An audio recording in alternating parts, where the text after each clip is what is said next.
girl's job had been made easier by the lack of even a single obstacle. He had been sitting in a nearby coffee bar when the call came in, and had responded immediately. On his way up to the roof, where he eventually encountered hotel security, Bliss called in to inform the main switchboard back at Thorpewood Police Station of his attendance on scene.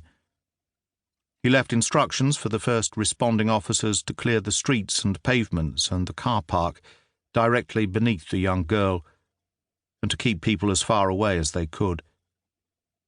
As unbelievable as it was to him, it was not unusual for a gathered crowd to actively encourage the potential suicide to end their life. The mere act of acknowledging this truth pained him. His final instruction was for someone better trained than himself to get there as quickly as humanly possible. Bliss had faced down the very worst kind of violent monsters during his long career, but for the first time in a long while, he felt wholly inadequate. Reaching a decision he could no longer delay, Bliss began easing his way across to his right, angling away from the girl, but maintaining an even distance from her. Rather than speak and have her react in a way that might cause her to lose her balance, he decided it would be better if he appeared in her peripheral vision. That way she would notice him gradually, and if she was capable of rational thought at this seminal moment in her life, she would realize he was making no attempt to physically interfere with her plans. "Don't," she said, without turning her head. Her voice took him by surprise. It was deeper than he had imagined was possible for someone as slender and fragile as this child. Neither did the single word show any sign of wavering, let alone breaking, as she shivered and shook in the freezing rain. "Don't what?" Bliss asked. "I'm not coming anywhere near you. In fact, I'm walking further away from you than I was a moment or two ago. So what don't you want me to do? Don't try talking me out of it." Bliss shook his head. "I'm not about to do anything of the sort, sweetheart. Not a lot of point, given I reckon you've already done that yourself." This snagged her attention. "Why'd you say that? You think I won't?" She shuffled her feet on the sodden ledge. It was just 18 inches wide. Bliss's stomach lurched. "I don't know you well enough to say one way or the other. What I do know is that you must have been extremely determined to get this far, and yet you've been standing there now for a good 15 or 20 minutes. It's a crappy day, and you've clearly had an even crappier start to yours, but still you're with us. That tells me you're uncertain.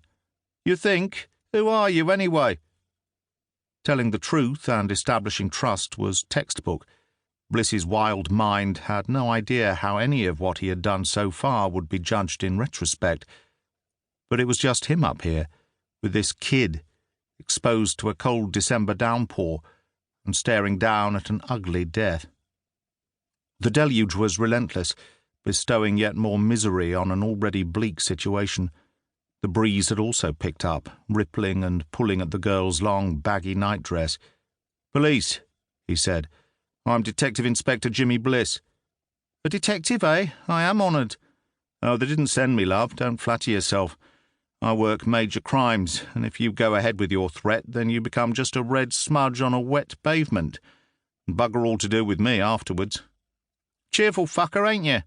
"Sweetheart, believe me, if my superiors had a choice, they would never have sent me up first. I happened to be minding my own business nearby when word went out. Frankly, I'm the last person who should be standing here doing this."